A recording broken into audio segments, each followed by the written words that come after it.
You put your primary residence in an LLC. This is Sam Bryant. I'm a business attorney with Bryant Taylor Law. And this is a question that gets asked primarily from people who own real estate and then they are investing, they have rental properties. Especially for our clients, if we're creating a real estate LLC for them, then they inevitably ask at some point, well, can I also just put my personal or my primary residence in this LLC as well? Because they like the idea of the asset protection element of the LLC and taking assets out of their personal name so that they can kind of separate their personal assets from their LLC assets. And I personally don't like doing that. I don't know if there are other attorneys that have a different opinion, but for me, I don't like advising that.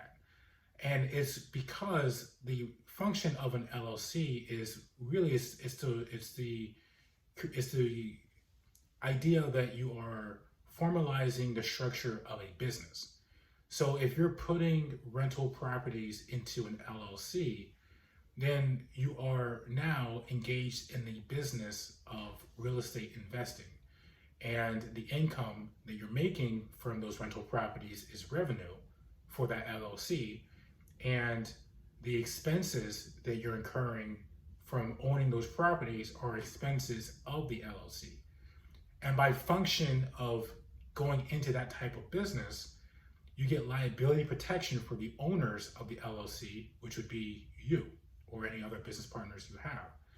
And the benefit of that is that any assets that you own in your personal name get protected from any liabilities and judgments, generally speaking, that can be incurred from the LLC. So by operating these LLC with these rental properties, if you are going into court and you happen to lose that lawsuit, then any assets that you own in your personal name are generally protected.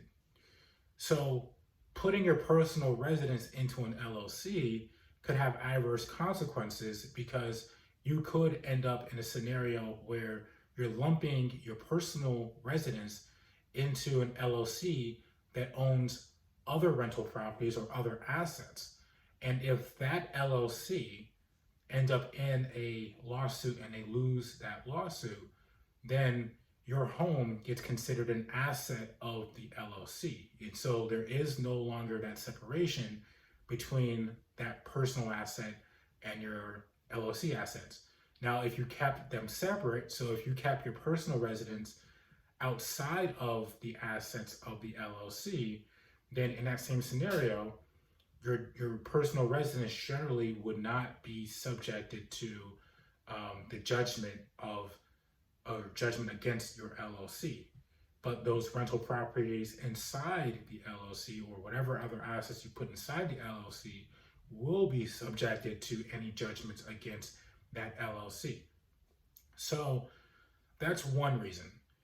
Another reason is because courts don't, especially in courts in Florida and courts in other states where the LLC is a fairly new idea, the laws around the LLCs that come or that are formed from litigation or the rules that come out of these court cases are not as developed in some states than other states. So depending on what state you're in, by forming an LLC for your rental property, or not even for your rental property, but an LLC for your personal residence, you may not even be getting any benefit from it.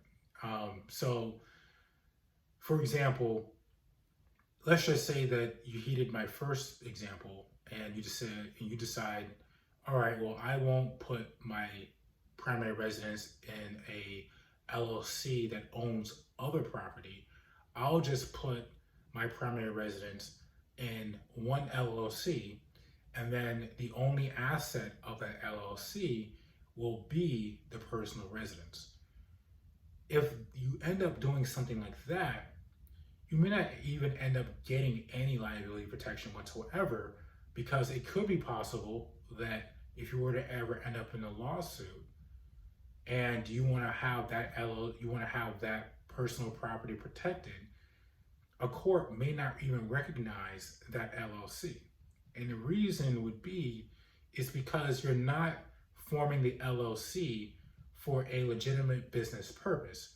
You're forming the LLC exclusively for liability protection.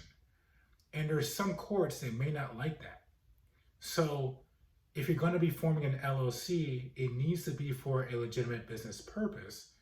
And as a result of having that legitimate business purpose, you get the benefits of the liability protection. You can't get the liability protection without actually having a legitimate business purpose.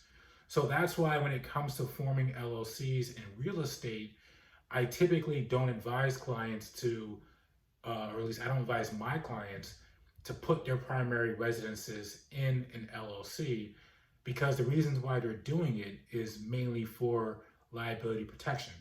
So you don't want to be in a position in which you go through the process of putting your primary residence in an LLC, and then you don't even end up getting the benefit of that because a court down the road doesn't even recognize either the LLC, or they still make your personal residence subjected to any type of judgment against an LLC or any other type of judgment against you because of the function of, or the reasoning as to why you put the primary residence in an LLC in the first place.